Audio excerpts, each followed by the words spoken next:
Selamat malam, salam mistis. Apakah kalian mendengarkan ini sendirian?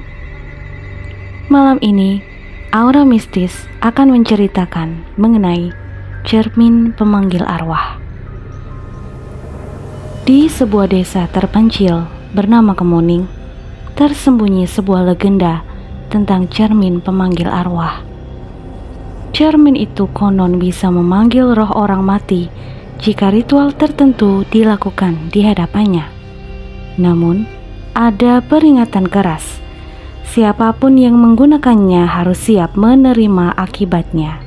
Cermin itu kini tersimpan di sebuah rumah tua milik seorang kolektor benda mistis bernama Pak Herman. Tidak ada yang tahu dari mana ia mendapatkan cermin itu, tetapi sejak kehadirannya, banyak kejadian aneh terjadi di desa Kemuning. Suatu malam, 3 remaja dari desa itu, Aji, Dita, dan Reno, berkumpul di rumah Pak Herman. Mereka nekat memasuki rumah itu karena penasaran dengan cerita tentang cermin tersebut. "Ini cuma cerita orang tua yang suka menakut-nakuti kita," ujar Reno sambil menyenter ruangan gelap. "Tapi kalau memang gak ada apa-apa, kenapa rumah ini kosong dan serem banget?" sahut Dita dengan suara berbisik. Aji yang paling berani menemukan sebuah pintu kecil menuju ruang bawah tanah. Di sanalah mereka menemukan cermin besar dengan bingkai kayu berukir yang tampak kuno dan menyeramkan. Cermin itu berdiri di tengah ruangan yang dipenuhi debu dan aroma lembab. "Ini dia," seru Aji, matanya berbinar penuh rasa ingin tahu. Dita menggigil saat memandang cermin itu. Ada sesuatu yang aneh dengan pantulannya, seolah-olah bayangan mereka sedikit terlambat mengikuti gerakan mereka. "Jadi gimana ritualnya?" tanya Reno, mencoba terdengar santai meskipun tangannya gemetar. Aji membaca sebuah tulisan di kertas lusuh yang ia temukan di meja dekat cermin. "Panggil nama arwah yang ingin kau temui 3 kali di depan cermin ini, tepat tengah malam. Namun, jangan pernah menyebut nama sendiri, atau kau akan terjebak di dalamnya." Mereka saling memandang. "Aku mau coba," kata Aji, sambil melirik ke arah Dita dan Reno. "Kamu serius?" tanya Dita. "Aku cuma mau tahu, ini kan cuma mitos." Tepat pukul 12 malam, Aji berdiri di depan cermin. Ia memutuskan memanggil nama neneknya yang sudah meninggal. Dengan suara bergetar, ia berkata, "Nenek Ratmi, Nenek Ratmi, Nenek Ratmi." Ruangan itu hening, hanya terdengar suara nafas mereka bertiga.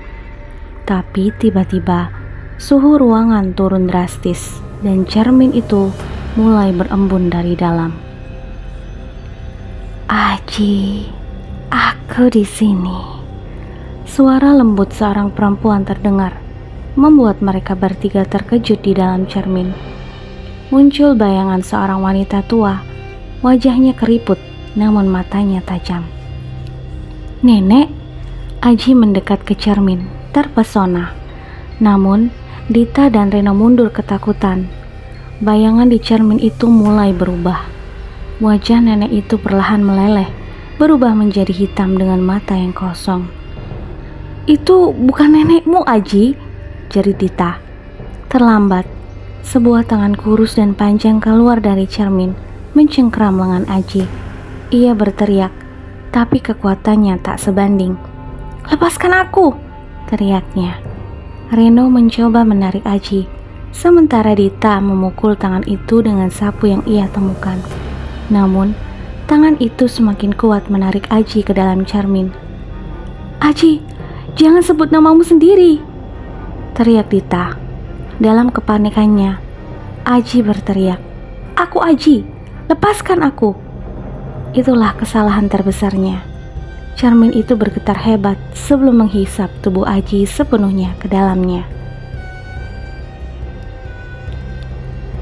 Dita dan Reno keluar dari rumah itu, terengah-engah dan penuh ketakutan. Namun, saat mereka sampai di luar, mereka melihat sesuatu yang membuat darah mereka membeku. Di cermin besar di ruang tamu rumah Dita, ada bayangan Aji yang terjebak di dalamnya. Ia mengetuk-ngetuk permukaan cermin dengan wajah panik, tapi tak ada suara yang keluar. Aji masih di sana, bisik Dita, air matanya mengalir. Namun, yang lebih menyeramkan adalah saat bayangan Aji mulai tersenyum aneh. Itu bukan senyuman sahabat mereka. Itu senyuman yang jahat, penuh kebencian. Mereka akan datang untuk kalian. Sebuah suara terdengar dari cermin. Cermin itu pecah sendiri, meninggalkan Dita dan Reno dalam kegelapan yang mematikan. Seminggu kemudian, desa Kemuning dilanda peristiwa-peristiwa aneh. Banyak warga yang melaporkan melihat bayangan mereka sendiri di cermin bertingkah aneh, tersenyum saat mereka tidak tersenyum, atau bahkan melambaikan tangan. Pak Herman, sang pemilik cermin, ditemukan tewas dengan wajah membeku dalam ketakutan di depan cermin itu. Dan sejak malam itu, siapapun yang melewati rumah tua itu mendengar suara ketukan pelan dari dalam cermin. Tolong aku, suara Aji bergaung, namun tak ada yang berani mendekat.